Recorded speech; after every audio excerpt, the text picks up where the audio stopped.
en esta noche, perdón.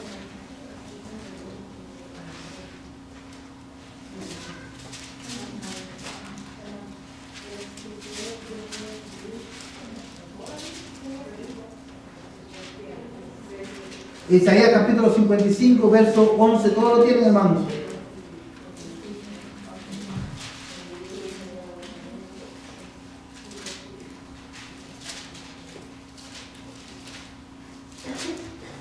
Isaías capítulo 55, verso 11.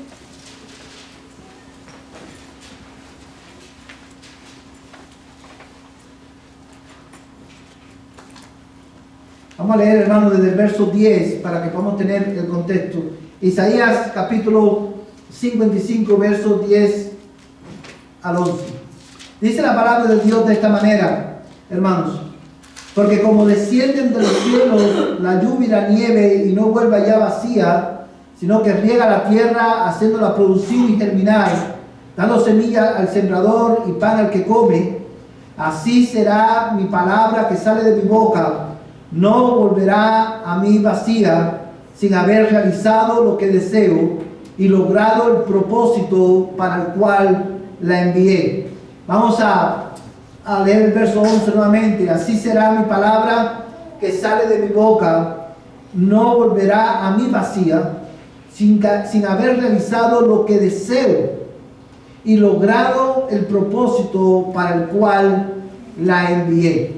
Vamos a orar, hermanos. Padre, una vez más venimos delante de tu presencia esta noche, dándote gracias por tu palabra, gracias por el alimento de la Escritura, gracias, Señor, porque hoy podemos, Señor, sentarnos alrededor de ella y ser nutridos, oh Dios, del pan de vida. Amado Padre Celestial, ruego que tú me ayudes, Señor, te suplico, eterno Dios, ayúdame a comunicar con fidelidad tu palabra, con claridad, Señor. Padre Celestial, ayúdame, Señor, a predicar tu palabra, Señor, de una manera, Señor, que tu nombre sea glorificado y la iglesia sea bendecida, Señor. Padre, abre nuestros corazones para recibir tu palabra esta noche. En el nombre de Jesús te lo ruego.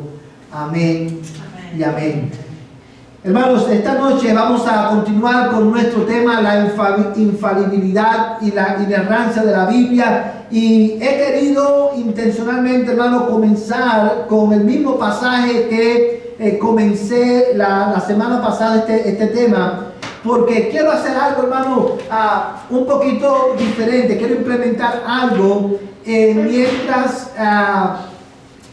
hermano, estudiamos la confesión de fe. Y esto es lo que queremos hacer. Por cada doctrina que aprendamos, por cada aspecto doctrinal que aprendamos, hermano, de nuestra confesión de fe, vamos a aprendernos un versículo bíblico. Porque lo que yo quiero, hermano, es que usted pueda vincular en su mente la doctrina con la palabra de Dios. Y uno de los textos, hermanos, que con más claridad habla de la infalibilidad de la Escritura es precisamente Isaías capítulo 55, verso 11. No voy a ir de nuevo, no voy a profundizar mucho en él porque lo vimos la semana pasada, pero solamente quiero que aprendamos, que refresquemos nuestra mente, hermanos, el carácter o las palabras tan radicales que el Espíritu Santo usa aquí en este texto. En el verso 11 dice: así será mi palabra que, ¿y cómo dice el texto, hermano? Que sale de mi boca. Hermanos, y eso es un texto que me encanta porque habla de la inspiración también de la Escritura. Y cuando Pablo le escribe a Timoteo en el 2 Timoteo capítulo 3 verso 16, dice: toda la escritura es inspirada por Dios. Es eso exactamente lo que Pablo está diciendo. Es, hermano, que la palabra de Dios salió de la boca de Dios. Él exhaló su palabra. Y eso es lo que está diciendo el texto aquí. O sea, porque la Biblia es inspirada por Dios. Dice el texto, hermano: así será la palabra que sale de mi boca, no volverá a mí vacía. No volverá a mí vacía sin haber realizado, ¿qué cosa? Dice el texto: lo que deseo y logrado el propósito para lo que lo envíe. Cuando usted piense en la infalibilidad de la Escritura, hermano, es importante que usted lo ligue y lo vincule ¿con qué? Con Isaías 55, verso 11. Porque usted no solamente va a poder comunicar, hermano, la doctrina, sino que también va a tener la base para defender esa doctrina. Amén, hermano. Nosotros aprendimos, hermanos, que esta palabra que es tan, puede ser muy complicada quizá para algunos pronunciarla, infalibilidad. Hermano, ¿qué significa eso? Es imposible que la Biblia se equivoque o falle en lograr aquello para lo cual Dios ha enviado. Muy bien, es imposible, hermano, que la Biblia se equivoque o falle en cumplir el propósito para el cual Dios la envió. Eso es lo que significa sencillamente esa palabra. Hermanos, y yo quiero, esto no es simplemente un enunciado teológico, esto es una verdad acerca de la palabra de Dios que trae consuelo, renueva. Esta verdad, hermano, renueva nuestra fe y nuestra confianza en la palabra de Dios. Porque yo por eso, hermano, esta verdad debe llevarme a mí a leer con más devoción la palabra, a meditar en la palabra, porque yo sé que cuando leo la palabra no estoy leyendo un libro cualquiera. Hermano, esta verdad cambia y no solamente incrementa mi deseo de la Biblia, no solamente renueva mi confianza en la palabra de Dios, sino que cambia la manera en que yo leo la Biblia. ¿Por qué? Porque ya yo cuando leo la Biblia entiendo que la Biblia no es un libro que me fue dado para hacerme feliz o para revelarme el secreto de la felicidad. La Biblia no fue un libro que nos fue dado para hacernos historias del pasado. La Biblia no nos fue dada para hacer un manual de psicología o de terapia ancestral para tiempos modernos. No. La Biblia nos fue dada para revelarnos a Dios. Dios se dio a conocer en la Biblia. Cuando yo leo la palabra de Dios, yo estoy, hermano, contemplando en las letras de la Biblia, en la lectura de la Biblia, la gloria misma de Dios. Y es por eso que nosotros terminamos la semana pasada, hermano, diciendo que la Biblia es infalible para dar a conocer a Dios. Es imposible que leamos la Biblia y que el Espíritu Santo, o sea, cuando leemos la Biblia y el Espíritu Santo ilumina nuestros corazones y nuestros ojos, podemos conocer a Dios. Podemos conocer a Dios. Ahora, también la Biblia, hermano, y es aquí lo que quiero comenzar esta noche con ustedes, la Biblia es infalible para dar a conocer el Evangelio. La Biblia es infalible, es imposible que la Biblia falle en dar a conocer a Dios, y es imposible que la Biblia falle en dar a conocer el Evangelio, porque el Evangelio está claramente revelado en la palabra de Dios. Hermano, yo creo que tú vienes conmigo algunos textos de la Escritura. Yo creo que tú consideres Juan capítulo 5, verso 39. Juan capítulo 5, verso 39.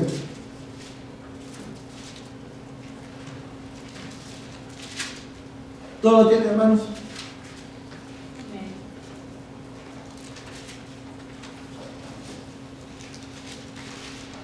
Hermanos, que lo tengan, por favor.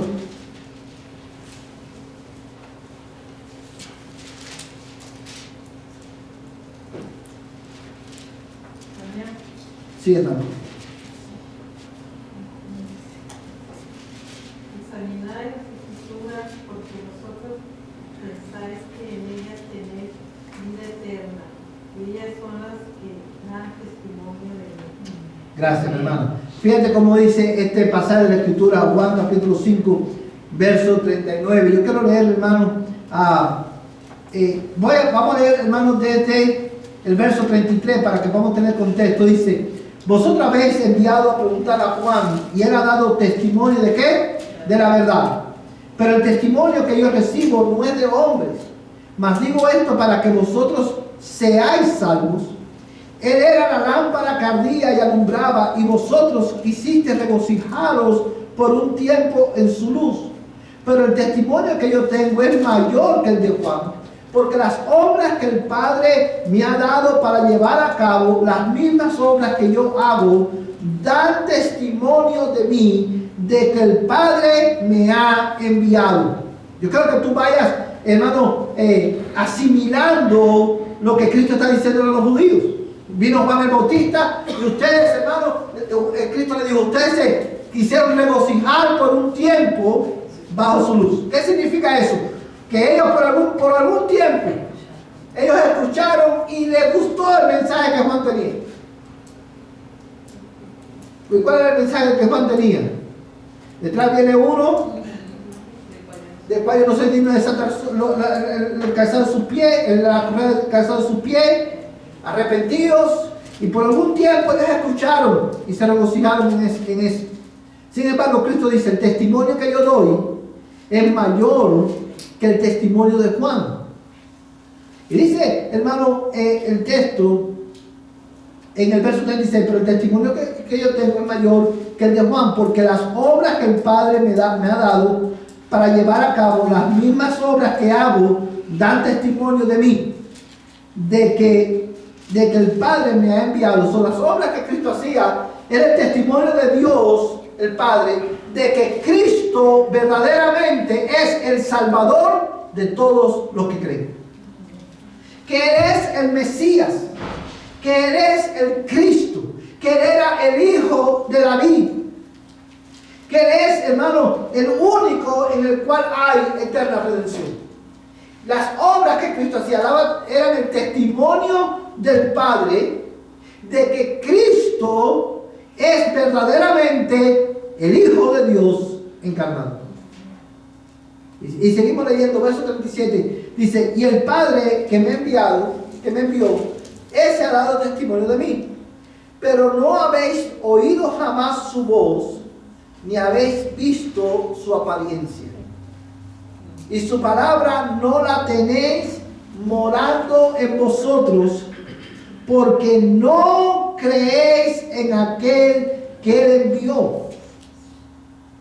Y Él le dice, hermano, fíjate lo que dice este texto, examináis las Escrituras porque vosotros pensáis que en ellas tenéis vida eterna, y ellas son las que dan testimonio de mí. Y no queréis venir a mí para que tengáis vida. Hermano, usted puede ver el dilema que Cristo está sacando a la luz aquí. Cristo está hablándole a la élite religiosa de su tiempo. Y él está diciendo, las obras que yo hago son el testimonio del Padre de que yo estoy haciendo la obra que Él me dio a hacer.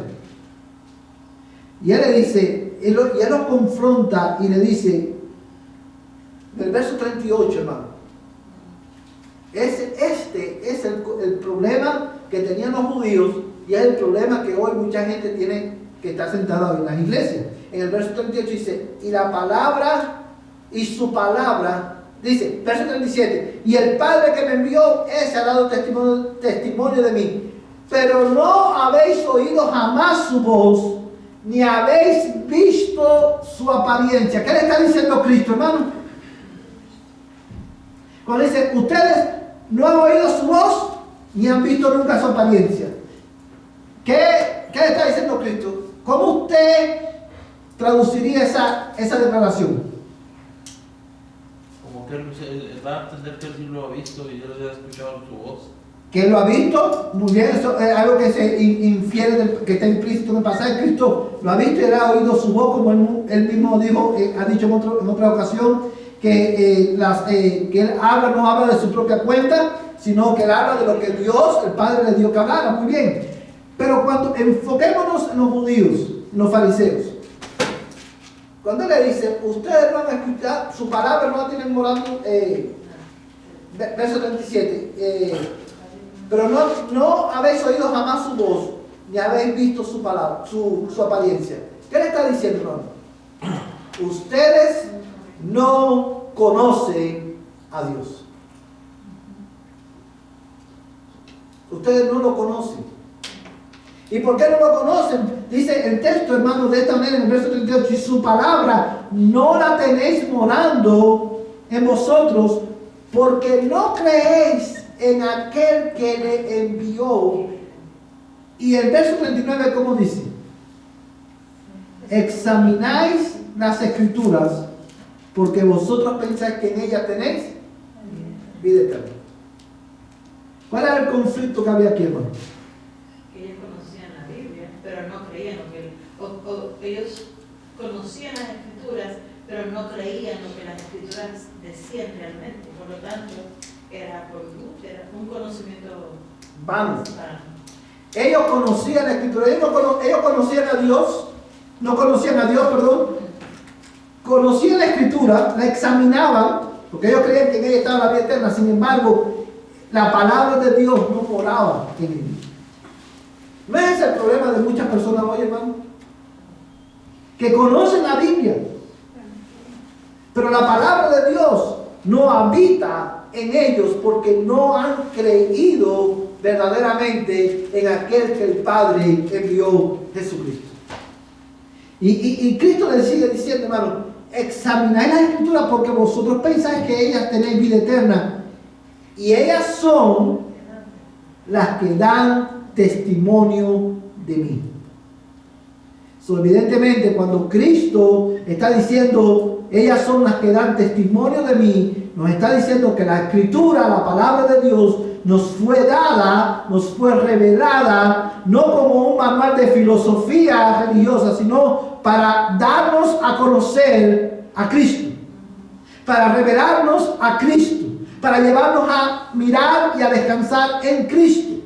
Las escrituras fueron dadas para revelarnos el Evangelio. ¿Sí lo puede ver, hermano? Ahora, hermanos, cuando nosotros pensamos en esto, yo te pregunto, ¿qué impacto tiene esto en nuestra vida, en nuestra misión como iglesia? ¿Qué impacto tiene esto en nuestra obra de evangelismo a nivel individual y a nivel congregacional? Hermanos,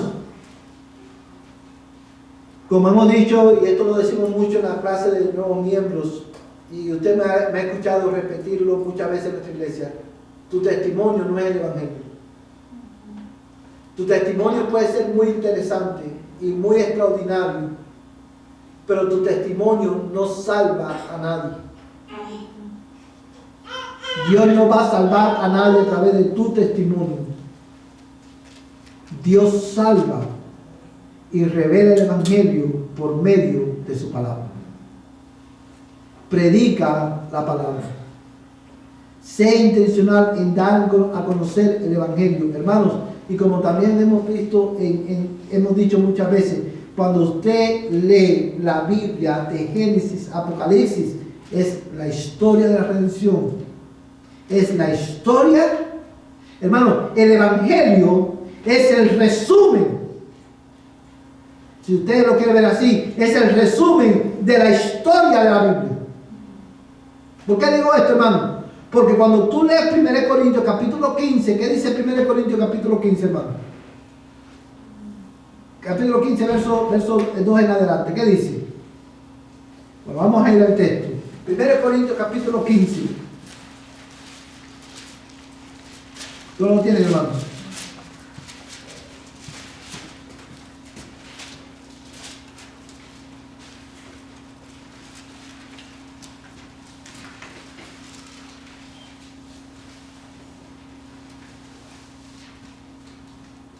Amén. Vamos a leer desde el verso 1, 1 Corintios capítulo 15, verso 1, dice, ahora os hago saber, hermanos, el evangelio que os prediqué, el cual también recibisteis, y en el cual también estáis firmes, por el cual también soy, ¿qué cosa? Salvos. ¿Cómo las personas son salvas, hermanos? ¿Por medio de qué? Del evangelio. Y la Biblia es infalible en dar a conocer el evangelio. Es imposible que la Biblia falle en comunicar claramente el evangelio. Y dice, hermano, en el verso 3, Porque yo os entregué en primer lugar lo mismo que recibí, que Cristo murió, ¿por qué? Por nuestros pecados, conforme a las Escrituras, que fue sepultado y que resucitó al tercer día, conforme a las Escrituras. Y el verso 5 dice que se apareció a Cefas y después ¿a quién? A los 12. Vamos a hacer una pausa aquí, hermano. Fíjese, cuando usted escucha decir el Evangelio es un resumen de la historia de la salvación, lo que quiero decir, hermano, es que precisamente lo que Pablo acaba de describir aquí es una síntesis de toda la Escritura. Y esto lo digo porque él dice, porque que Cristo murió por nuestros pecados conforme a las Escrituras. ¿Qué significa cuando dice conforme a las Escrituras? Evidentemente la respuesta corta a esa pregunta es que el Evangelio, o sea, Cristo murió conforme los profetas lo anunciaron, así Cristo nació y murió para que se cumpliera la Escritura. Amén, eso es verdad, pero hermano, vamos a ir un poquito más profundo. Cuando nosotros vamos a Génesis capítulo 3, nosotros vemos que, como hemos dicho siempre en nuestra iglesia, ese es el capítulo más triste de toda la Biblia. Adán y Eva, nuestros primeros padres pecaron contra Dios. Ellos se rebelaron. ¿Y dónde nosotros aprendimos eso, hermano? En las Escrituras. Se rebelaron nuestros primeros padres contra Dios, queriendo usurpar el lugar de Dios. Y como resultado, la muerte y la maldición entraron en el mundo.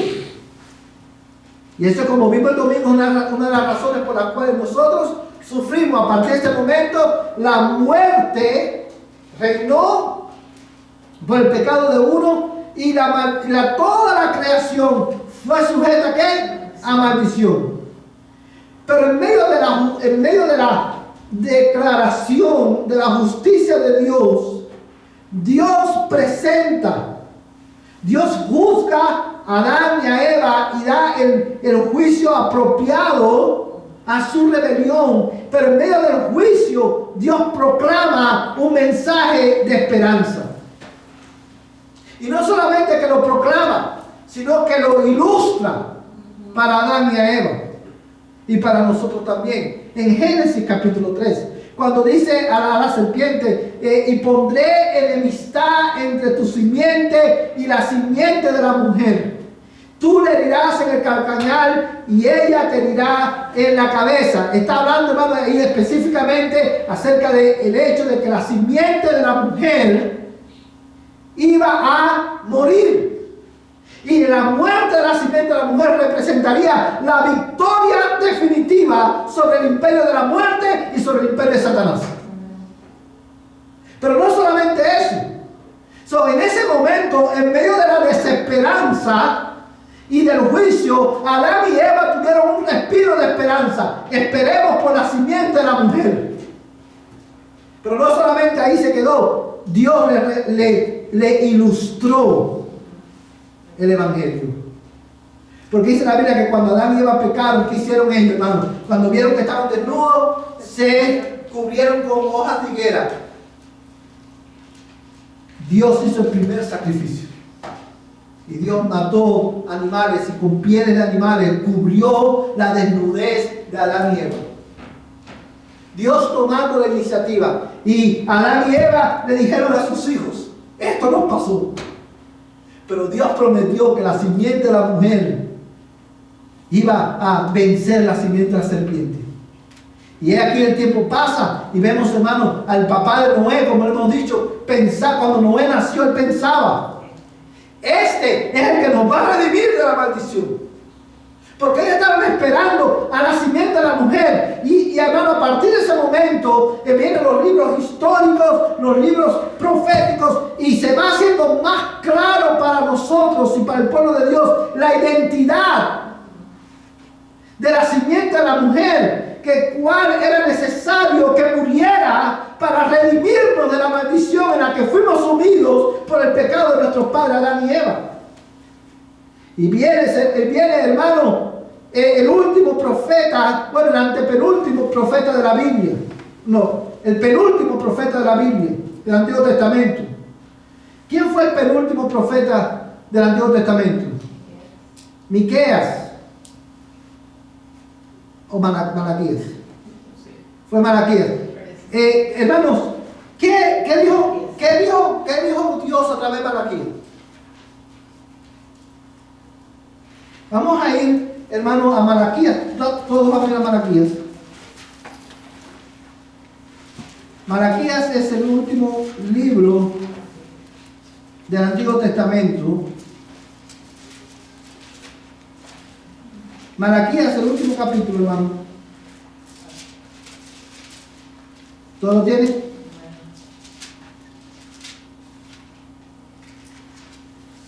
Mira conmigo, hermano. Vamos a leer el verso 1 en adelante. ¿Todo lo tiene? Dice, porque aquí que viene el día ardiente como un horno, y todos los soberbios y todos los que hacen el mal serán como paja, y el día que ha de venir que va a venir les prenderá fuego, dice el Señor de los ejércitos, que no les dejará ni raíz ni rama. Mas para vosotros, aleluya, que teméis mi nombre, se levantará el sol de justicia con la salud de sus alas, y saldréis y saltaréis como terneros del establo, y hollaréis a los impíos, pues ellos serán ceniza bajo la planta de vuestros pies. El día en que yo actúe, dice el Señor de los ejércitos, acordaos de la ley de mi siervo Moisés, de los estatutos y de las ordenanzas que yo les ordené en Horeb para todo Israel. Y he aquí, yo os envío al profeta Elías antes que venga el día del Señor, día grande y terrible. Él hará volver el corazón de los padres hacia los hijos y el corazón de los hijos hacia los padres, no sea que venga yo y hiera la tierra con maldición. Mira cómo el penúltimo profeta del antiguo pacto deja al pueblo de Dios, esperando ¿a quién? A Elías, que iba a venir antes que viniera el gran día del Señor. Y pasaron 400 años hasta que llega el último profeta del antiguo pacto. ¿Quién es el último profeta del antiguo pacto? Juan el Bautista. Juan el Bautista, y Cristo dice, ese es el Elías que ustedes están esperando.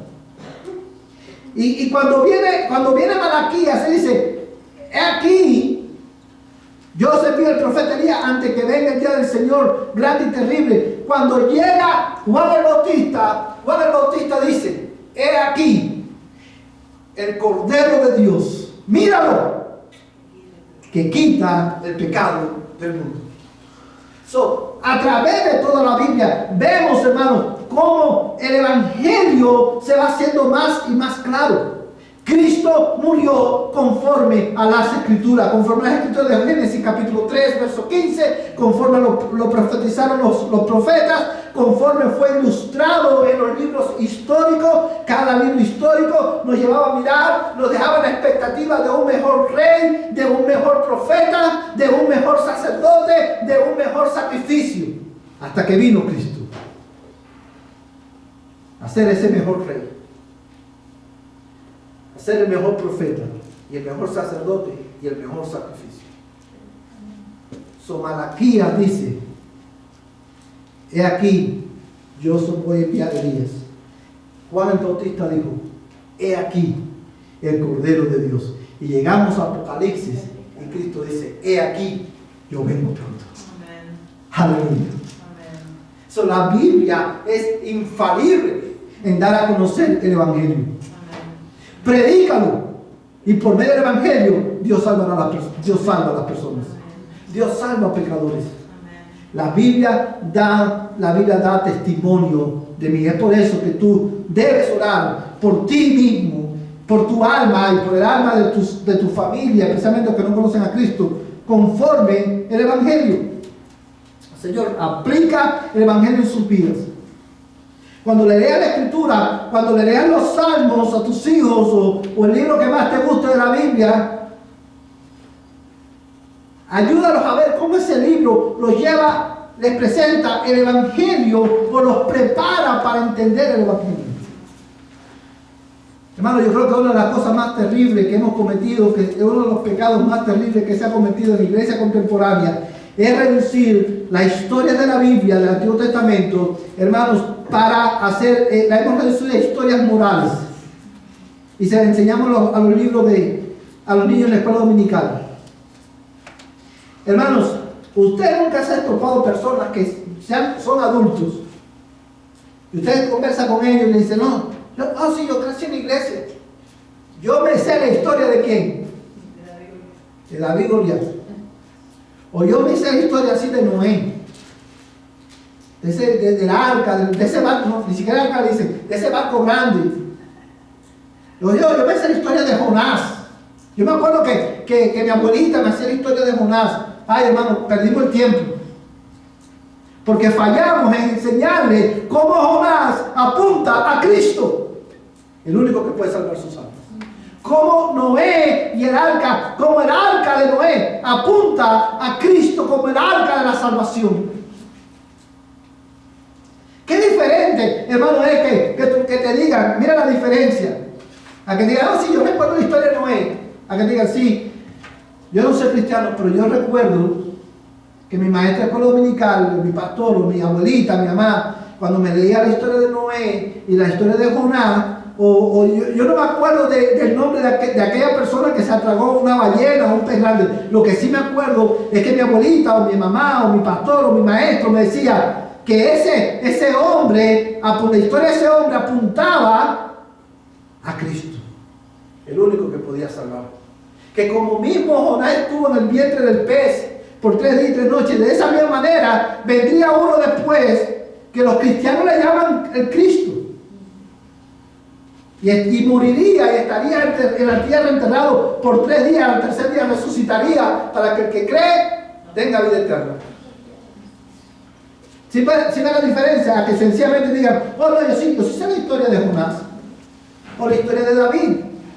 Hermanos, la Biblia es infalible para dar a conocer el Evangelio. Predícalo. Llévanos a mirar a Cristo.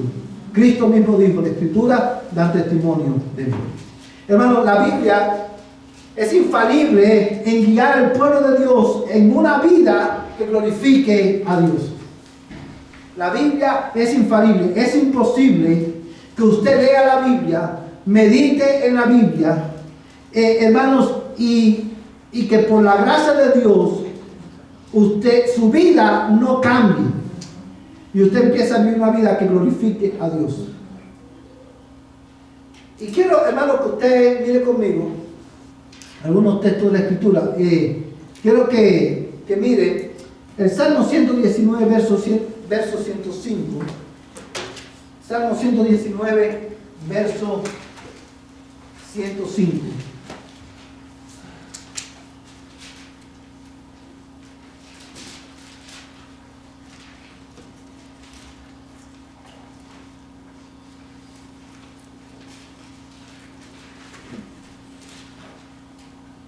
Amén.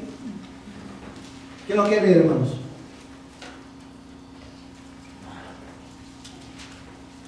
Lámpara es a mis pies tu palabra y luz para mi camino. Gracias, hermano. ¿Puede leer el 106 también, hermano? He jurado y lo confirmaré que guardaré tus justas ordenanzas. Amén. Fíjate cómo dice el Salmo 119, verso 105. Lámpara es a mis pies tu palabra y lumbrera a mi camino. ¿Cuántos de ustedes han leído este pasaje anteriormente? Todos lo hemos leído, quizás lo podemos, hermano, lo podemos leer o lo podemos repetir de memoria.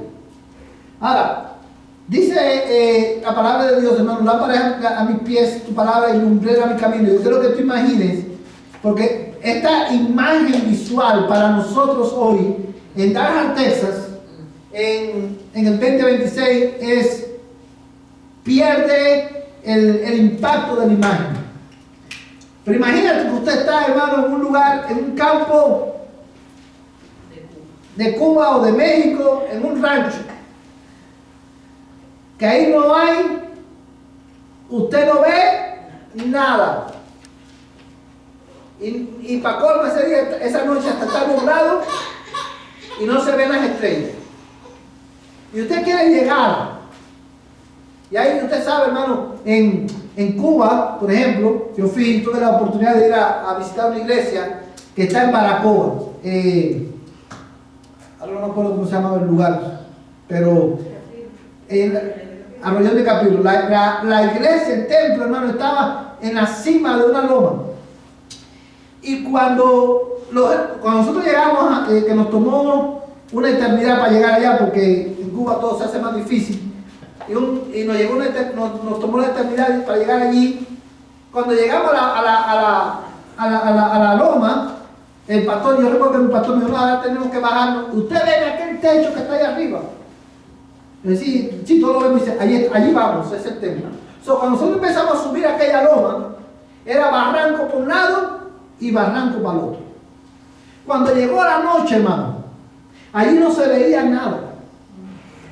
Nada.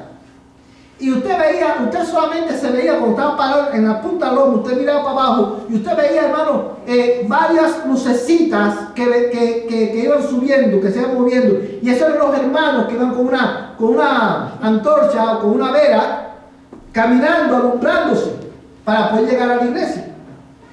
Hermanos, la razón por la cual ilustro esto, porque estos hermanos sabían muy bien lo que ese texto significaba. Porque cuando usted está en esas condiciones, que hay un barranco a tu derecha y un barranco a tu izquierda, y lo único que tú tienes es una vela o una antorcha, tú vas a estar pendiente ¿a qué? Al camino y a la luz que te está dando. Tú vas a seguir la luz. Tú no te vas a desviar ni a derecha ni a izquierda. Cuando el salmista escribe esto: lámpara es a mis pies tu palabra y lumbrera mi camino, te dice: tu palabra alumbra el lugar por donde mi caminar. Significando, hermano, que la escritura es absolutamente confiable para mostrarnos el camino conforme a la voluntad de Dios. Es imposible, hermano, que la palabra de Dios te conduzca al error o al fracaso o al pecado. Es imposible que la palabra de Dios, hermano, es imposible que tú pongas en práctica la palabra de Dios y tú termines en el infierno. Es imposible que tú pongas en práctica la palabra de Dios y tú no puedas crecer en tu habilidad de amar a tu esposa como Cristo ama a la iglesia, o de sujetarte a tu esposo como la iglesia a Cristo. Es imposible que tú leas la palabra de Dios y tú apliques por la ayuda y la obra sobrenatural del Espíritu Santo en tu vida. Que tú apliques la palabra de Dios en tu alma. Que tú apliques la palabra de Dios en tus relaciones interpersonales y tú no crezcas en humildad y mansedumbre. Es imposible que tú, por la gracia de Dios, te sometas a las enseñanzas de Cristo y su palabra, del Espíritu Santo, y tú no termines siendo más como Cristo. Es imposible que tú termines siendo más arrogante, o más soberbio, o más mentiroso. Es imposible que tu vida no cambie. Porque la Biblia nos fue dada para que conociéramos a Dios, para que conociéramos el Evangelio de Cristo y para transformar nuestras vidas. Ahora mira conmigo, hermano, Hebreos capítulo 4. Hebreos capítulo 4, verso 16.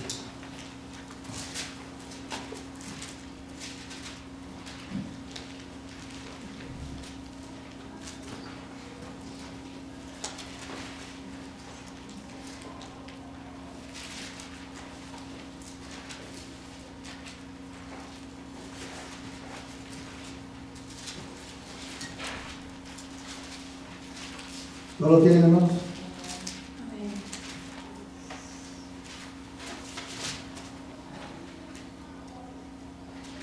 Hebreos capítulo 4, verso 16.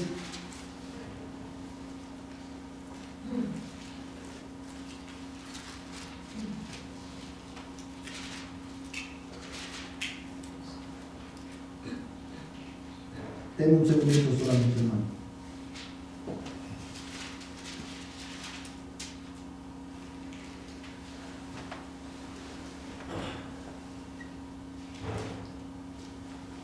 Perdón, hermano, es Hebreos capítulo 4, verso 12 y verso 13.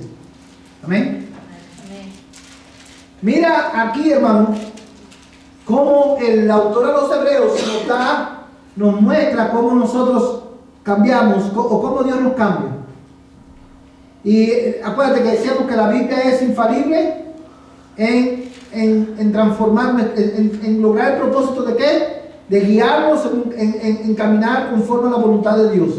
¿Cómo la Biblia hace eso? Bueno, dice el verso 12, porque la palabra de Dios es viva y eficaz y más cortante que cualquier espada de dos filos, penetra hasta la división del alma y del espíritu, de la coyuntura y de los tuétanos, y es poderosa para discernir los pensamientos y las intenciones del corazón. Y no hay cosa creada oculta a su vista, sino que todas las cosas están al descubierto y desnudas ante los ojos de aquel a quien tenemos que dar cuenta.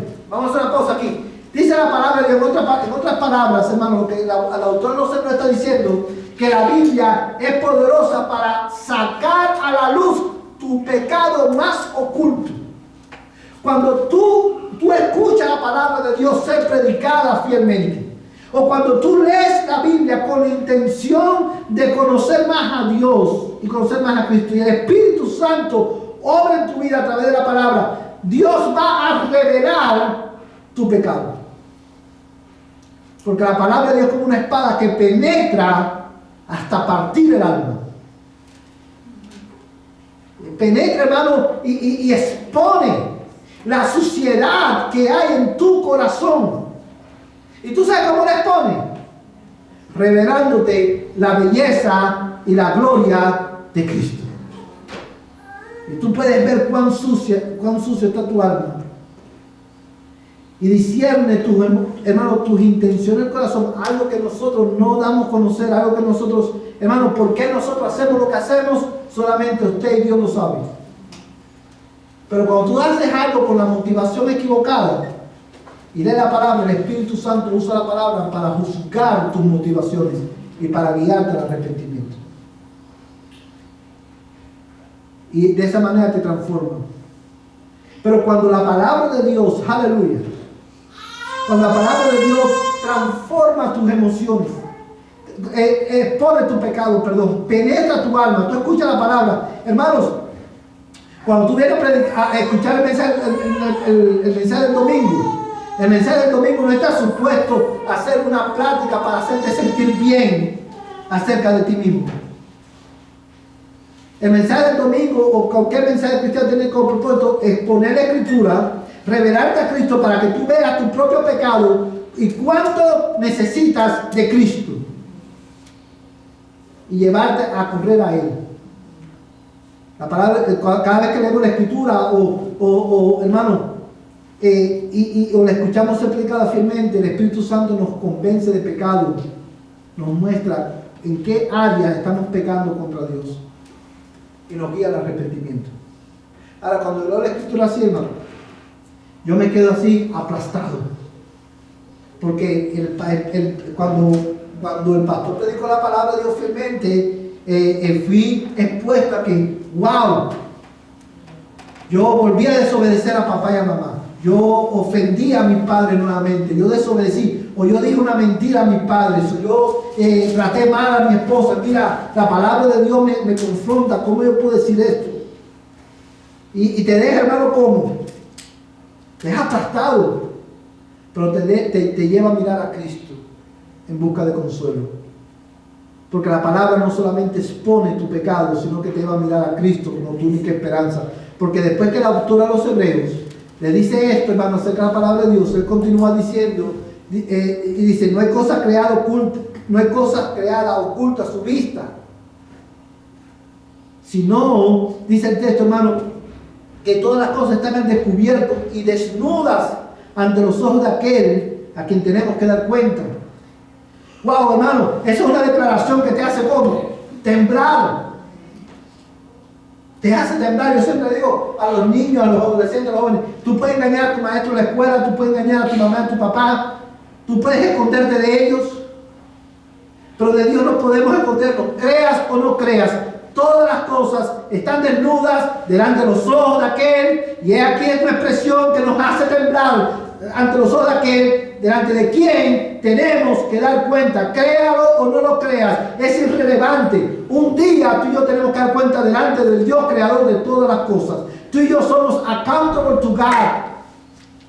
Y esa expresión debe llenar a todos los hombres de terror. Porque yo los puedo engañar a ustedes, pero Dios me conoce. Y cuando yo leo la Biblia y medito la Biblia es predicada. Hermano, ¿por qué la gente se ofende tanto cuando se le predica el Evangelio fielmente? ¿Por qué? No es porque el pastor es grosero, no porque el pastor es mean, no, es porque se sienten acusados por la palabra de Dios, porque la palabra de Dios expone que no son tan buenos como ellos creen. Que hay uno mejor que ellos. Y ese uno es Cristo. Amén. Que a menos que crean y se arrepientan, van a ir y perecer en el infierno. Y la gente se ofende porque la Escritura revela tu pecado. Y esa verdad debe aterrar a todos. Y me lleva a preguntarnos, ¿a dónde iremos? ¿Cuál es mi esperanza ante esta realidad? Estoy leyendo este libro que me muestra, me dice que soy un pecador y me está hablando, me revela a un Dios que es santo, santo, santo, hermoso en toda la expresión de la palabra. Glorioso, extraordinario, santo, compasivo, justo. De la Biblia me presento a un Dios, al Dios creador del cielo y la tierra, que nunca me ha hecho nada malo. Y yo todo lo que he hecho es rebelarme contra Él. ¿Cuál es mi esperanza? Bueno, gracias a Dios, hermano, por Jesucristo, porque dice el texto, hermano, de esta manera, en el verso 14, teniendo pues, aleluya, ya ese teniendo pues me da descanso. Teniendo pues un gran sumo sacerdote que trascendió los cielos. ¿Quién es el sumo sacerdote? Jesús, el Hijo de Dios. Retengamos nuestra fe. Porque no tenemos un sumo sacerdote que no pueda compadecerse de nuestras flaquezas, sino uno que ha sido tentado en todo como nosotros, pero sin pecado. Por tanto, acerquémonos con confianza al trono de la gracia, para que recibamos misericordia y hallemos gracia para la ayuda oportuna. Aleluya. Aleluya. Hermano, la Biblia me muestra mi pecado, me lleva a mirar a Cristo y dice, tú tienes un sacerdote, un mediador que se identifica con tu debilidad.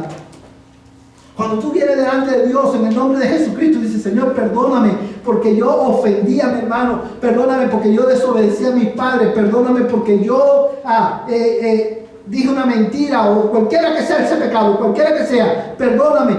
Cristo se identifica contigo porque Él fue tentado como tú, pero Él no pecó. Y porque Él fue tentado como tú y no pecó, y porque Él murió por tu pecado, en Él hay perdón para tu pecado, cualquiera que sea. Pero no solamente eso, sino que a través de Él hay suficiente misericordia y gracia para la ayuda oportuna. Para que cuando tú estés lidiando con el pecado y seas tentado a pecar, tú puedas correr a Cristo. Sí, Señor, ayúdame. Ayúdame porque yo quiero pecar. Ayúdame porque yo quiero pecar y yo sé, quiero pecar porque muchas veces yo quiero pecar. Y cuando yo digo, ayúdame porque yo quiero pecar, no estoy diciendo, a lo mejor esa expresión no suena muy bien, pero cuando yo digo, ayúdame porque yo quiero pecar, no estoy diciendo, ayúdame a pecar, sino, Señor, ayúdame porque yo ahora mismo quiero desobedecer, pero yo no quiero desobedecer. Tú sabes, yo sé que eso va a ofender tu gloria. Mi corazón se inclina a mentir, tengo deseo de mentir, tengo deseo de ver pornografía, tengo deseo de ser infiel a mi esposa, tengo deseo de decirle mentira a mis padres. Ayúdame, Señor, porque este pecado me asedia. Y en Cristo, hermano, Dios te muestra a través de la palabra encarnada y a través de la palabra escrita cómo debemos vivir. Amén. El hecho de que la Biblia es infalible, hermano, esa realidad, porque es imposible que ella vuelva a Dios vacía sin llevar a cabo el propósito si llevara a cabo lo que Dios desea. ¿Y qué es lo que Dios desea? Hacerte más como Cristo. Salvar tu alma y hacerte más como Cristo. Porque la Biblia es infalible en llevar a cabo ese propósito. Hermano, la Biblia es suficiente. No necesitamos nuevas revelaciones. Tú quieres conocer a Dios, lee la Biblia. La Biblia es infalible en dar a conocer a Dios. Tú quieres entender mejor el Evangelio, lee la Biblia. La Biblia es infalible en dar a conocer el Evangelio. Tú quieres saber cómo tú puedes vivir de una manera que glorifique el nombre de Dios. Lee la Biblia, aplica la Biblia, lee la Biblia, cree la Biblia y aplica la Biblia. Y acércate al trono de la gracia. Amén. Para que haya gracia y misericordia para oportuno socorro, hermano. Yo lo que quería decir, hermano, que por ejemplo, está diciendo usted que la Biblia nos confronta. Muchas veces los que hemos dado clases o hemos predicado, lo que cuando está uno desarrollando el tema, lo primero que trae lo confronta a uno. Y muchas veces yo pienso, esta predicación antes de ser para la audiencia, es para mí primero. Y quizás los que dan clases, a veces cuando están preparando la clase, piensan lo mismo que pensaba yo. Porque pues es que somos imperfectos, pues. Sí, hermano, cuando tú estudias la Biblia, la estudias bien, y es por eso que siempre decimos, los maestros debemos estudiar no solamente para enseñar, sino también para aprender nosotros. Porque cuando tú estudias la Biblia y la estudias bien, hermano, tú eres el primero afectado, positiva, o sea, de una manera gloriosa, porque te confronta tu propio pecado, tus propias motivaciones, y hay momentos en que tú estás estudiando, tú estás preparando un mensaje o un estudio bíblico, tú tienes que parar y adorar. Decir, Señor, gracias, yo te adoro, porque el peso de gloria, hermano, es irresistible. Tú tienes que parar. Esto es demasiado glorioso para yo seguir así nomás. Tengo que parar y adorar. Hermano, en otras palabras, lee tu Biblia, medita en la Biblia. La Biblia es suficiente para darte a conocer a Dios. Es imposible que tú la leas y que el Espíritu Santo no obre a través de ella en tu vida y que tu vida no sea transformada. Vamos a ponernos en pie, hermano, y vamos a terminar en esta noche. La semana que viene, hermano, vamos a retomarlo aquí, que es la inerrancia de la Biblia, y la razón por la cual vamos a comenzar con esta pregunta es porque la infalibilidad de la Biblia es una característica de la Biblia que va de mano con la inerrancia de la Biblia. Y eso vamos a estar considerando qué es lo que es la inerrancia de la Biblia. Invito a otra persona para que venga con usted, para que juntos podamos aprender y adorar a nuestro Dios. Padre, gracias te damos, Señor, por tu palabra. Gracias, Señor, por la oportunidad que tú nos has dado de meditar en ella. Gracias, Señor, por el consuelo de tu palabra. Gracias, Padre, porque tu palabra, porque es inspirada por ti, porque salió de tu boca, es infalible. Es imposible que ella se equivoque en las verdades que ella afirma, y es imposible que ella falle en cumplir el propósito por el cual tú nos has dado. A ti sea la gloria, a ti sea la alabanza. Incrementa en nosotros la necesidad de leer y estudiar tu palabra. Amén. Señor, en el nombre de Jesús te lo pedimos. Amén y amén. Que Dios le bendiga, hermano. Estamos despedidos.